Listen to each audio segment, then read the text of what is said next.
All right, welcome everybody to another live chat here, Camden Yards, the warehouse. I'm Rock Kabatko, MASNsports.com. I'm pinch hitting for Steve Molesky. I always picture me pinch running for him, but I'm pinch hitting for him today.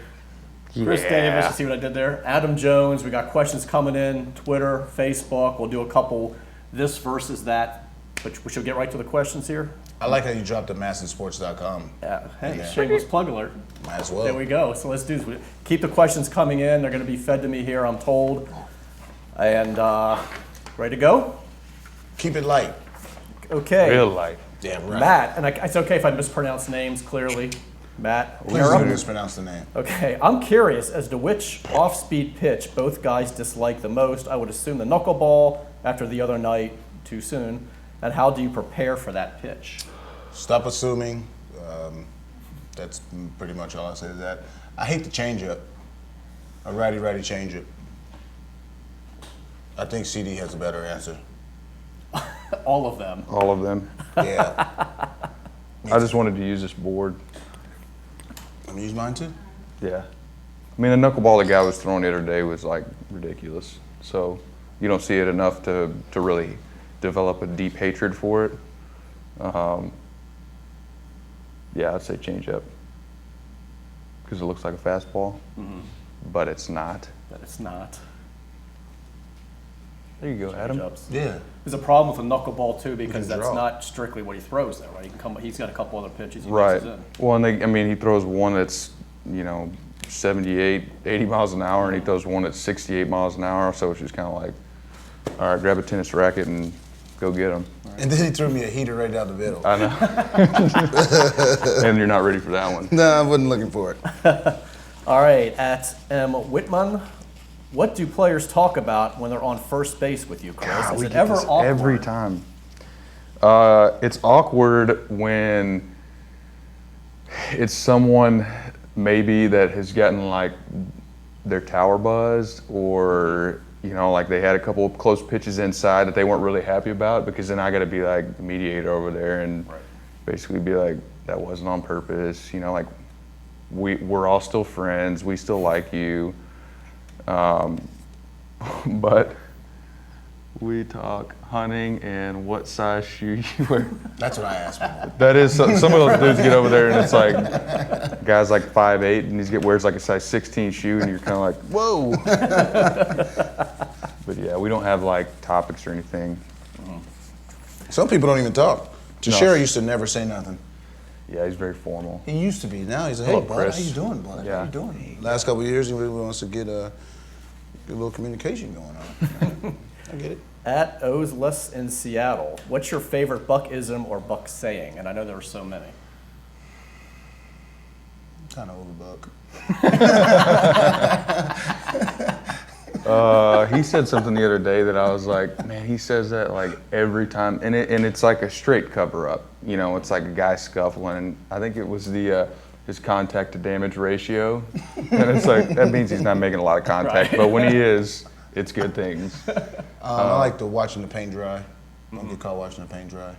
It's a pretty solid one. That's a good one. Yeah. He came up with one about when you figure out whether you're a contender or not, whether you're going to be a dancer or the one who spins the records. That was a new one. So There you write go. that down. I like that was that. good. At NASCAR fan 8854, if you could have played baseball with any player ever, who would it be? You want to write these down, or do you want to?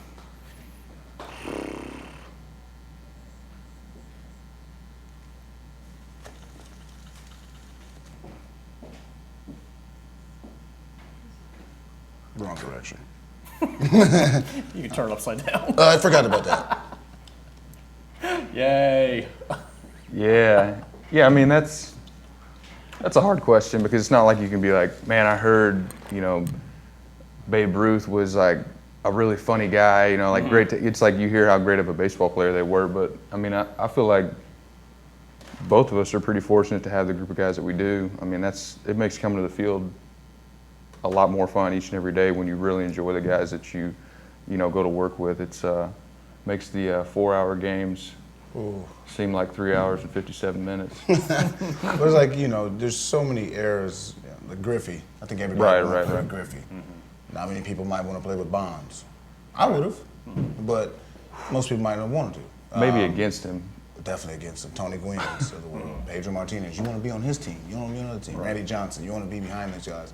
Clemens. You know, the top, obviously the tops of tops, but sometimes it's just being simple and being able to just agree with people and, you know, going to the battle with them. That's all it really is. Because we said, we're around each other more than we are our own family, so we see our own personalities. And we don't have to, you know, there's no sugarcoating in the clubhouse. I think in life, most people sugarcoat what they do, especially at work. But in baseball, and I think in football and basketball too, they don't really sugarcoat their lives in the clubhouse. At Mobes 14, we'll go with that. Did Adam Jones ever get payback for Chris Davis giving him a wet willy during a game against Toronto in 2013? Did I miss that? I remember that. Was there payback? I mean, I pied him. Yeah, you recently. pied me several times, and I want to bring an issue to the front right now. I mean, I get it. I dodged a pie a couple years ago. You have no idea what that headset smelled like. On a hot summer's day. I mean, this is like something, I don't remember who it was, or I think it was towards the end of the season last year. Somebody was like emotionally distraught over the fact that I like dodged a pie. Right. They'll take it personal, you know. I didn't want the sour milk taste in my face that night. That thing does sting. It's easy to change out, but I guess MASN's budget isn't that big. Yeah, it's I'm not tough. sure. I don't know what happened to the pies, anyways. I don't know. Yeah, I think it was. Got in trouble for playing. Somebody bust somebody's lip. Bust Pierce's lip. Bust Pierce's lip. Yeah. I got Oh it. God. And the lawyers that be. Yeah, it's tough. Can it? But yeah, I mean, that probably the pie would be the biggest payback. We're always doing stupid stuff in the clubhouse, in the freaking dugout. Where were we? No, it wasn't Cleveland. It was Houston. The camera guy caught us hugging and crying once again. I mean, you can't even, grown man can't give another grown man a hug and cry. Sometimes you know, you without just gotta somebody, let it out, man. Yeah, without somebody throwing it on TV. So whatever. Who organizes the silent treatment? Like when Kim hits the home run, I did that one. and you yell out Silent treatment. silent treatment. I think it was perfect. It was perfect. Oh, and well. I It would have heard. been hard to get back. It would have been hard to like get back into the dugout like they did for Bartolo, because Bartolo took about a minute and a half to get out. Kim hit it and was gone. Gone. Right. So I looked up and he was just hitting home like on a silent treatment, and he came in high five. Right.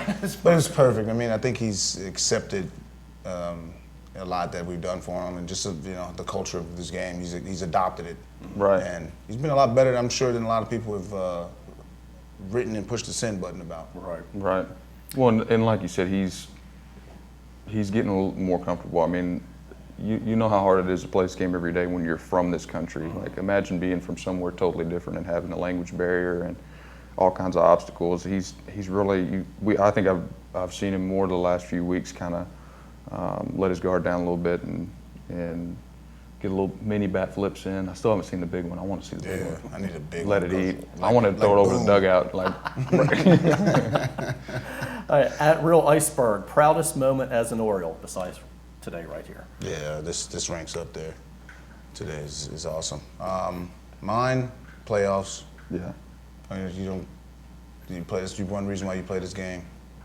So that right there. The 2012, the first wild card playoff, that was a really proud moment for me because it was against the team that I was traded here from, and it was the first game. It was the first one of those games. So I mean, and that was just such an unbelievable season, and the first time we had been to the playoffs in I don't know how long, and it was. I remember there are little moments in the game that you remember as being like really significant, and that was one of them.